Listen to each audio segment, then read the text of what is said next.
is Girls Stop Playin, a weekly show that empowers Black women to stop playing with their potential so they can live a life that they love. I'm Coriel, your favorite homegirl, and I'm on a mission to help Black women make the money and get the honey. You can have it all as long as you're willing to work.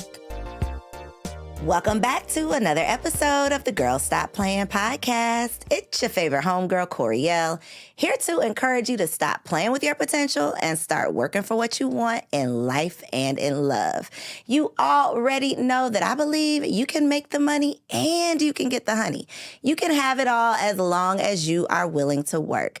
And today, we got a working woman in the building who is not just making the money, not just getting the honey, but she's helping you get the honey too. Mm-hmm. We got my girl, Alison Wellington in the building. Hey, hey, hey. Welcome. Yes, thank you. I'm saying welcome, but we are over here on the single season set, okay? Yes. I know that y'all are like, girl, stop playing. Where are you? We are here at Elevate Studios, but this is the single season show. I'm just kind of turning the tables on you because as the dating and relationship expert, I feel like the people need to put some respect on your name, okay? So y'all know Allison hosts the Single Season podcast, which is all about helping single women learn how they can be more successful in relationships and dating. You are always popping off on social media. Clips are going viral. And when I see my girl on the clips, I feel like the people in the comments are not putting respect on your name. So I said, we need to have you on Girl Stop Playin so they can know your personal story, your experience, so that they know you're not just another talking head out here talking about something that you don't know about. So before we get into that, introduce yourself. Tell the people who you are. Hello, beautiful people. I hope all is well. I hope all is well. My name is Allison, certified dating and relationship coach. I primarily work with busy professional women to help them be found by the partners that they deserve. That is, and so I want to talk about you being found by the partner you deserve. Yes. Okay, because you are kind of private. You're like publicly private with your personal life, probably for good reason, because the people be all in the business and getting messy. But with what you do, I think that people are probably curious about your own dating, relationship, marriage. So tell us a little bit about your dating story. Like, how old were you when you got married? How did y'all meet? What is that story like? Because I think people are kind of curious. Yes, absolutely. So this is going to sound a little bit like a fairy tale. We met when we were 18. And then that sounds like, okay, well, Allison, who are you to be telling us in our 30s and 40s and so on? But yes, we did meet when we were 18. We dated briefly when we were 18. However, we separated thereafter. So he went off to college. He went cross country. And both of us had enough sense in our heads to know. We didn't articulate it, but we had enough sense like this ain't going to work. So we kind of just respectfully kind of faded to black. But you didn't end on bad terms. No, did not end on bad terms. We still remained friends on the Facebook. That's when Facebook was the Facebook, right? Like you needed to have a in college email in order to create an account. We were still friends, poking each other and wishing each other happy birthday on our walls and all that kind of stuff. And so he continued to see whoever he met over there. He came home. He continued to see whoever he was seeing. And I as well. I continued to date and navigate those treacherous waters of the dating season, of the single season here. Well, not here because we're in Atlanta, but here in New York City. And there was a party. And I mentioned to my friend, like, oh, you know, this is my little boo thing. He don't know it yet, though. And I'm going to this party, and I hope that I see him. I know that we kind of run in relatively similar circles, and I hope that I see him. So my friend, who's an amazing human being, cold DM this guy. Hi, you don't know me. However, my friend, I don't know if she said she likes you or she's looking forward to seeing you. She finessed something to get this guy to go to the party. And so Andrew Wellington decided that he was going to get his ass up and he went to said party. And since then, we've been thick as thieves. We started dating. This was when we were both 30 and we became engaged when I was 33. We got married when I was 34. We had our baby when I was 36 and the rest is history. That's right. God works fast, which is one point that I love making. I love talking to women who met, married, became mothers after 30. 35 is even better because we hear every single day that your value is diminished once you turn 30. Your eggs is drying up. You're born with all the eggs. We hear all of the things. It's so discouraging, though, for someone hearing that at 37. That's looking like, well, where's the encouragement for me? Where's the solution for me? Yes. Which is what I love about the single season, because it's like, okay, we know all these statistics, but here's a solution. Yes. And so I love that you have the personal experience to back up, you know, the professional expertise. So I want to talk about what was happening between 18 and 30. Because let me just, you know, tell y'all my truth.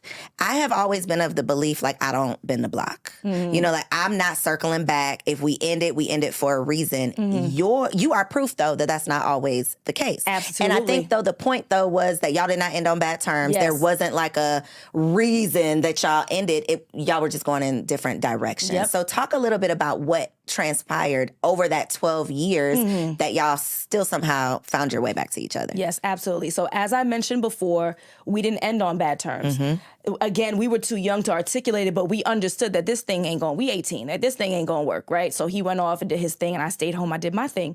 And since we were friends on the Facebook, we would just casually communicate, nothing romantic, nothing flirtatious, nothing inappropriate, because I always had a dude, right? And I'm sure he always had a girlfriend that was going on as well. So there was nothing inappropriate, just keeping in contact, keeping in touch, knowing that the both of us were alive and well.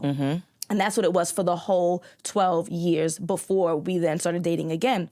And so, yes, it is super key. Number one, there was no ill will. He ain't do nothing bad to me. I didn't do anything bad to him. So there's no anger. There's no frustration. There's no annoyance. You didn't have to get over anything. Right, I had to get over anything. And then number two, we were kids. So even if he did break my heart at the age of 18, like, come on. Like, you know, how much accountability are you going to hold to a child, in essence? So, and we didn't have that. So seeing that those two pieces were in the mix here, and that's what I tell other people, like, you can spin the block reasonably. Can you identify why the relationship ended? Once you've identified that, if it's something that is fixable and they have fixed it, then spin the block. What do I mean? If you break up over long distance, has the distance changed? Has the person moved back to your town? If you've separated because of financial instability on either part, has that financial instability become stable? If the thing is fixable, if it's something that we can work on, then let's work on it. If there's something a little bit more serious, maybe they've been through a traumatic experience, they just can't show up for anyone in a romantic way. Have they gone through therapy? Has there been 6, 8, 12 months that has passed? Where now revisiting this makes sense.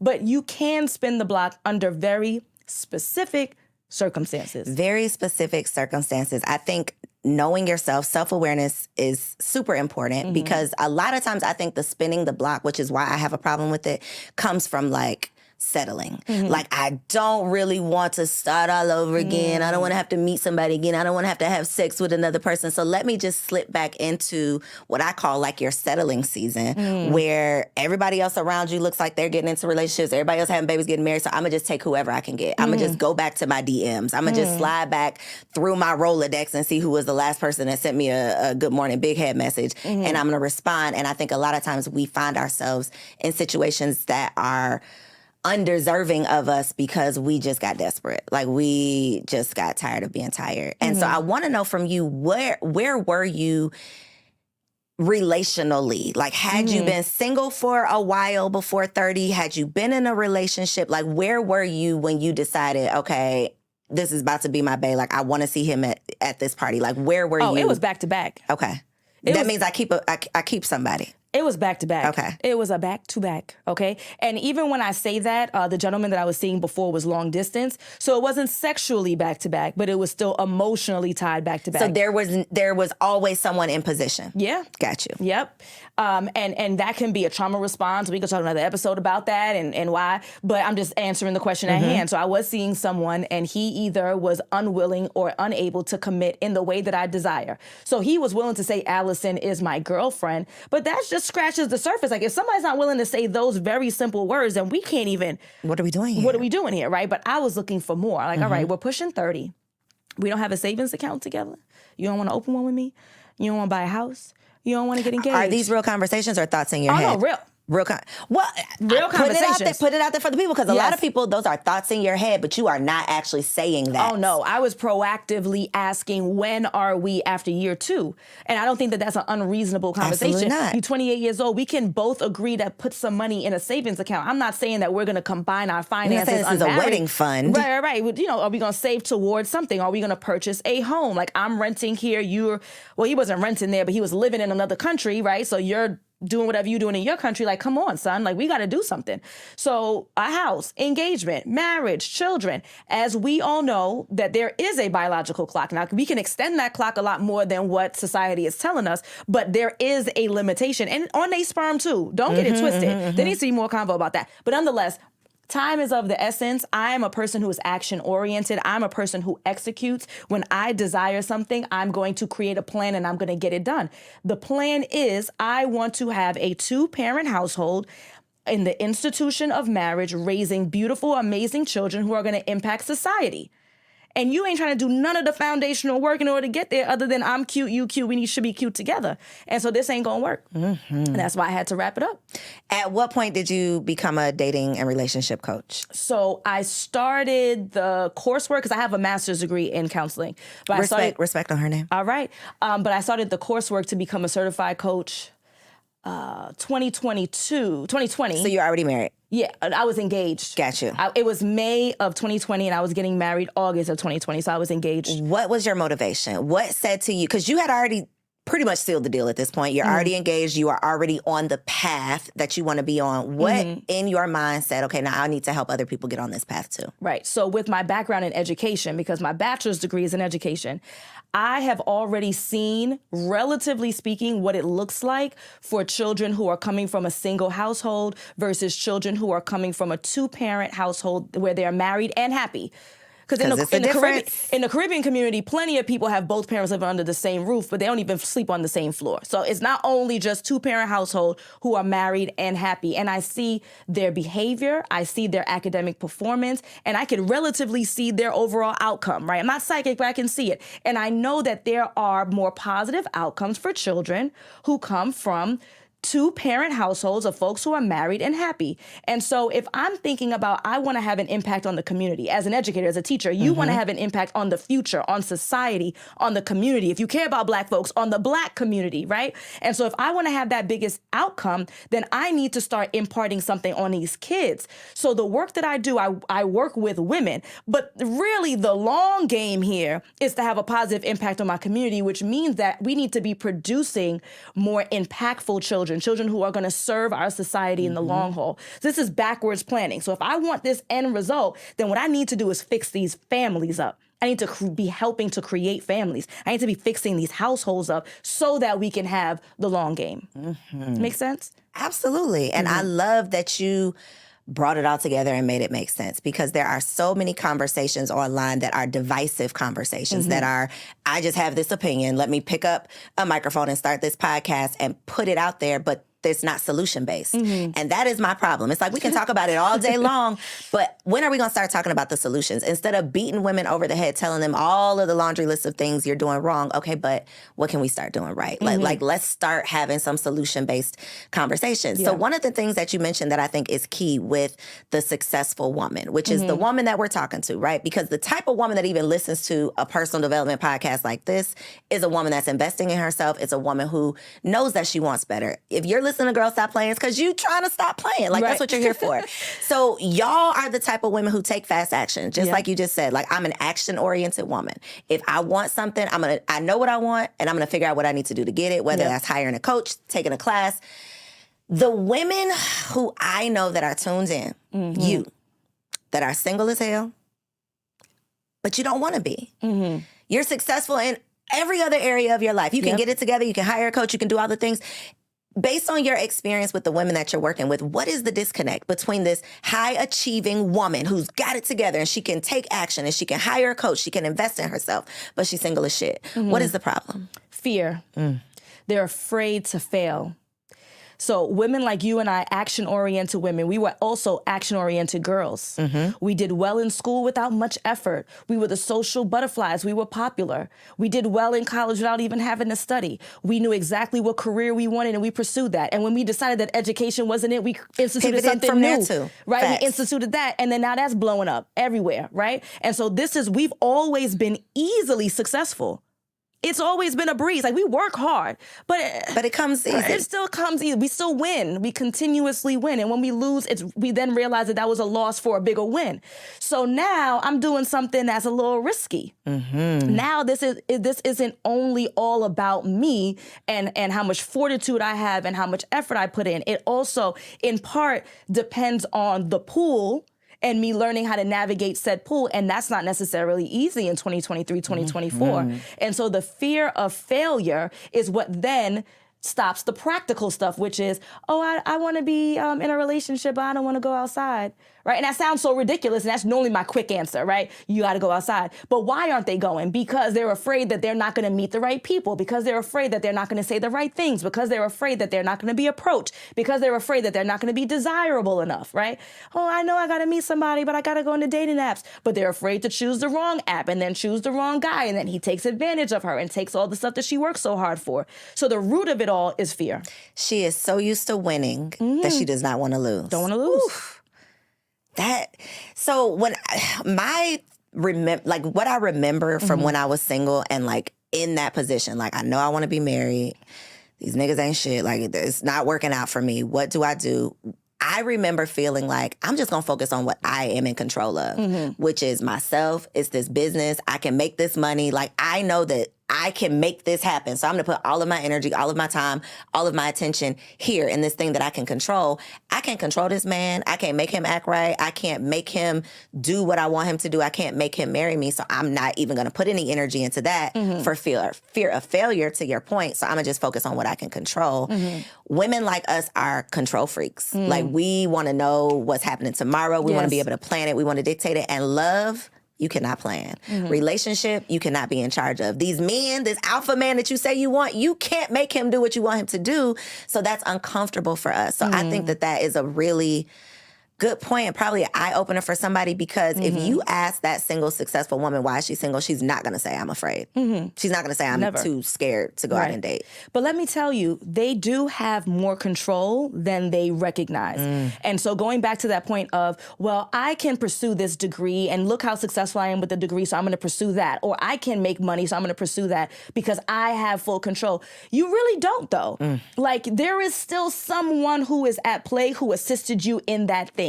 You had the professor who liked you, and so they graded you just a little bit higher. You had somebody who was in the bursar who allowed you to register for a class late. You had somebody who took you under their wing in corporate America and who guided you or who was your mentor. So no man is an island. You really didn't do everything. Your parents allowed you to stay in this house while you went to school, which put you in a position to not have student loans later. Your daddy left you some money to buy a car. Like, you didn't do this whole thing by yourself. So if you take that same logic of, well, I am successful and I worked super hard to get here and I'm proud of what I did, but I really didn't do it all by myself, then take that same logic in, and I'm also going to be successful in dating by the efforts I put out, and I will get some help from the right partner that I choose. So the control is that you get to pick your partner.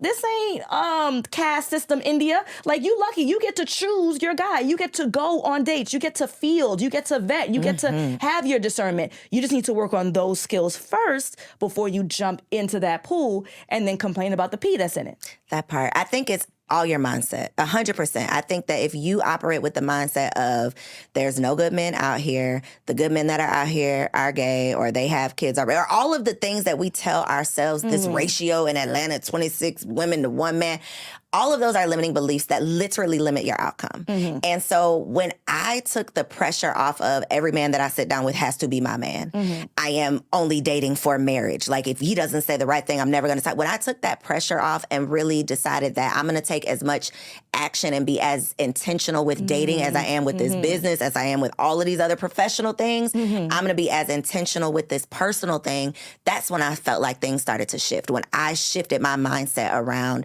my expectations, expectation, my willingness to do the work, put myself out there, stop using the excuse that I ain't got no time, because you find time for anything you truly want. Absolutely. But when we're so busy, we say we don't have time for that. Make it make sense.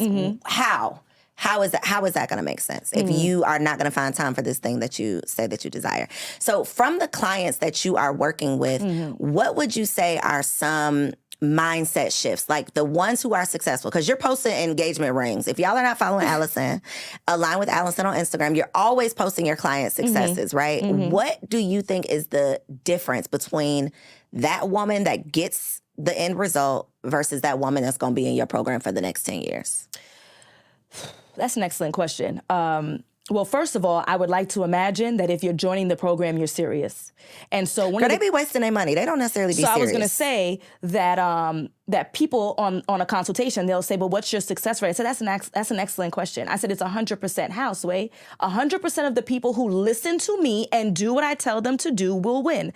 They will win by being able to get on the right dating apps and transition from an app to the phone to a date. They will win by meeting more like-minded men who want the things that they want. They will win by learning discernment. They will win by getting in relationships, getting engaged, getting married, and potentially having babies if that's what they want.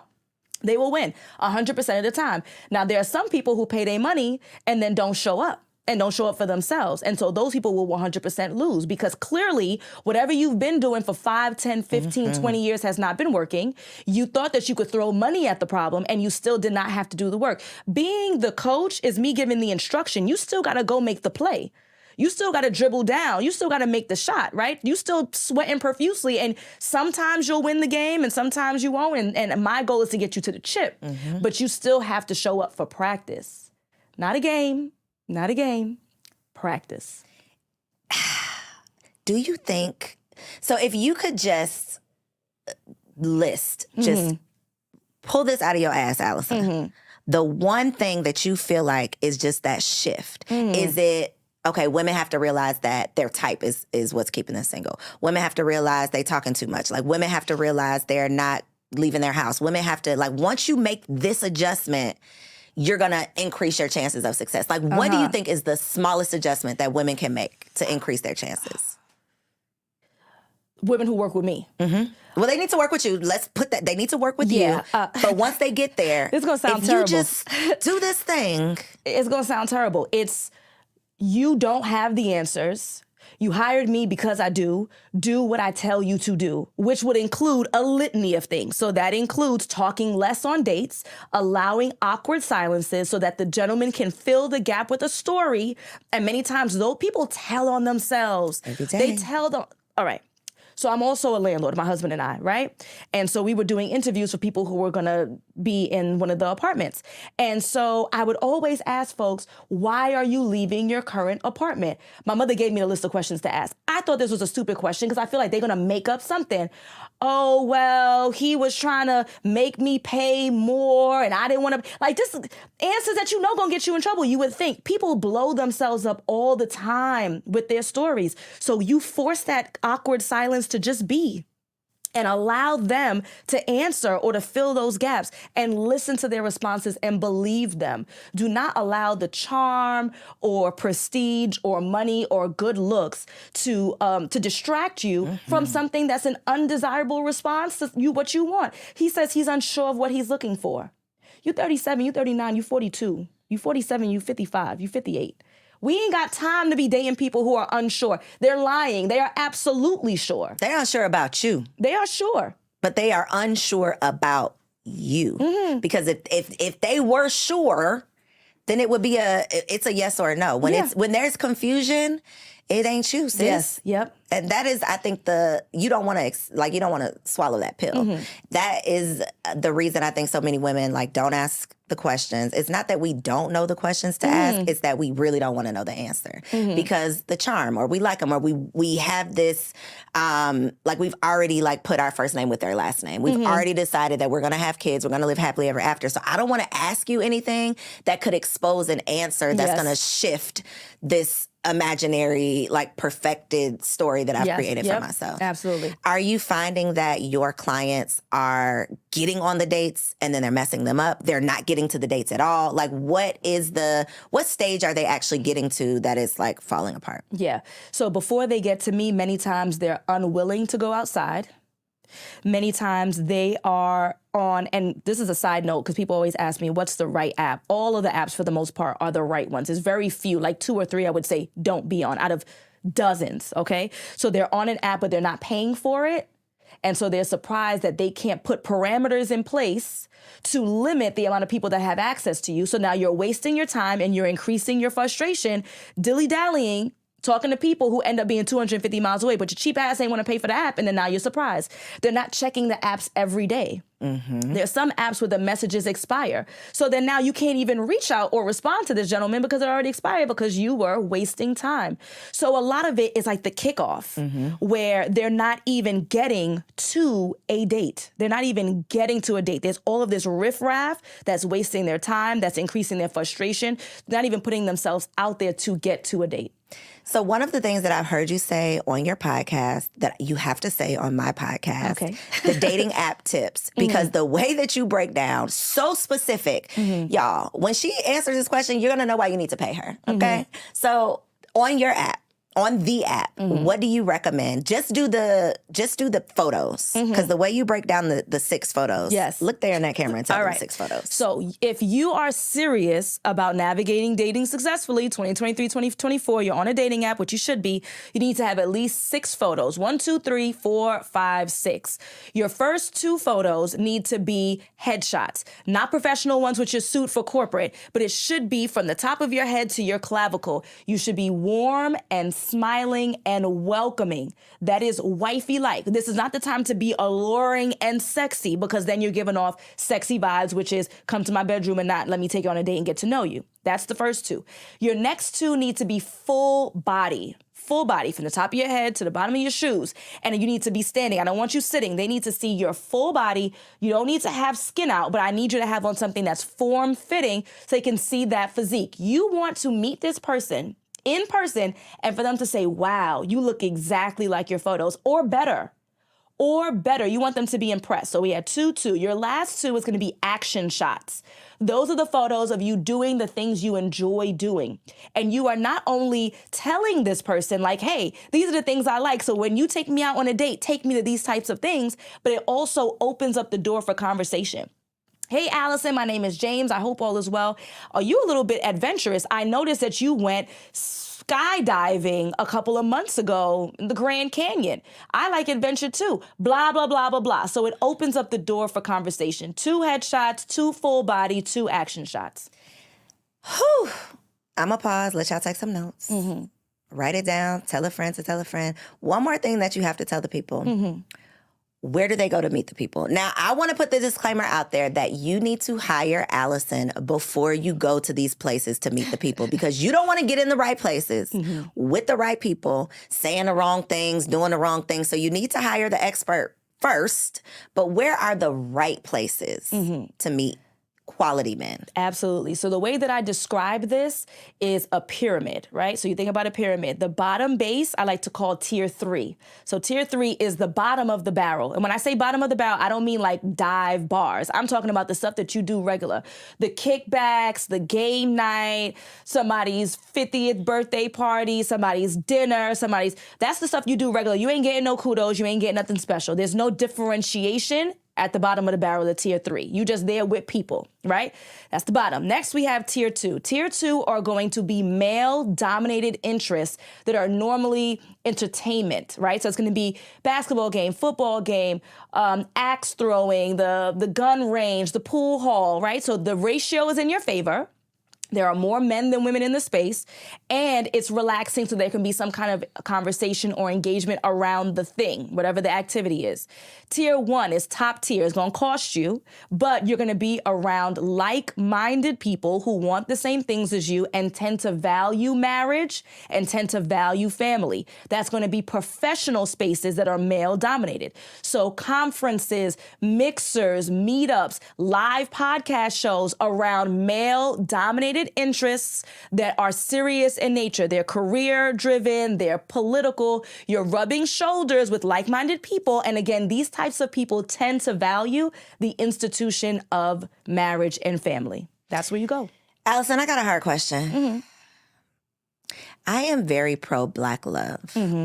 I am starting to not change my opinion. I'm still very pro-Black love, but I'm starting to realize and consider the fact that Black women are needing to make adjustments with their type, right? So we've talked about the statistics, we've talked about the numbers. We know, the pool of qualified Black men is just getting smaller and smaller. We can talk about prison system. We can talk about, women out earning men. We can talk about all of the reasons why. That's another conversation for another day. It is what it is.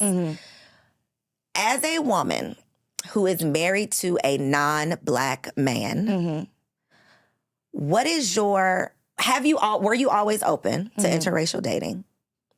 And what is your advice for a Black woman who really wants to marry a Black man, but is feeling like she has to start shifting her expectations or her type?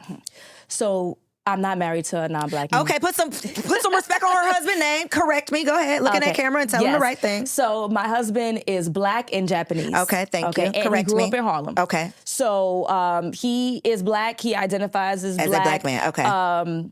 He is a part of Black culture, so he is Black. Okay. However, he is interracial. So his parents, right? So his father made a decision to marry his mother. They met military in Japan, and that's how they then made little Andrew. So, but I will say that I am still a proponent of interracial dating. Okay. I think that... Were you always? That's a good question. Well, my bachelor's degree is in history education, and I have a big-ass poster of Malcolm X in my house. So I would say that I wasn't... See, that be my thing. It's like, like, I'm open, but blackity black. So for the woman out there like that got the Malcolm X poster on her wall, but she's like, things is looking a little, I might have to reconsider. Right. I would say if you want to stick with it, I get it. However, you may have to give in certain areas, and you have to be okay with that. Like, that's just what it is. So if you're looking statistically, right, and you're potentially out-earning most of the men who are in your race, then you may have to consider that I'm not going to be marrying a man who I'm out-earning. And you just have to accept it. But you can't have everything you want in life, period.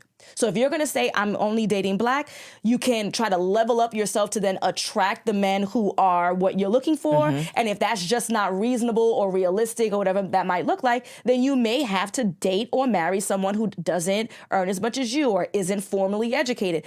At the end of the day, you got to make a choice. So if it's like, nah, he got to be Black, period, then are you okay with him making $80K over 120? Are you okay with him potentially coming into this relationship with a child? Are you any of the things and the standards that you've had before, you may have to adjust accordingly. Or you can open up your pool as everyone else is, right? Namely Black men, open up your pool and date others. Dating others doesn't mean that's who you're going to marry either. Perhaps I can give you the insight to say, oh, nah, I absolutely must have my Black man. So let me do some restructuring on this end so that I can have that relationship. Or it might open your eyes to maybe this can work, but absolutely date outside your race. And then you could decide thereafter. Test it out. Dating is going out for some apps and a drink. Maybe if you're the adventurous type, you want to go roller skating. It is not you signing your name on the dotted line and changing your last name. So we got to be more reasonable. Go out on the date with a Hispanic guy, because it ain't only Black and white. Go on a date with the Hispanic guy. Go on a date with the Asian guy. Try something different. And again, it may reinforce what you already knew, which is, nah, I'm good. I must have my Black man. Or it may open your eyes to say that maybe I should consider something else. I love that you said that you're going to have to give on something. Like it might be, I really, really like dark-skinned men, but here go this high yellow man that has stolen my heart. It might be, I thought I had to have an entrepreneur, but now I done found this corporate guy that you're going to have to be flexible. And I think that is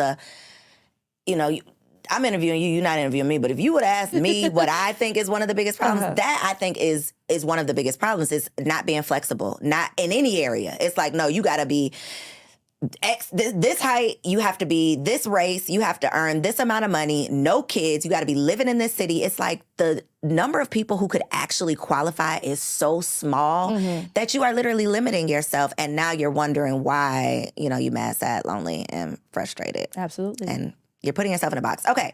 Last thing I need for you to do for the woman who needs to be working with you. Okay. I want you to tell her what is your girl stop playing advice. So this is the sentence I want you to complete. If you really want a relationship, so girl stop playing. If you really want a relationship, and then fill in the blank.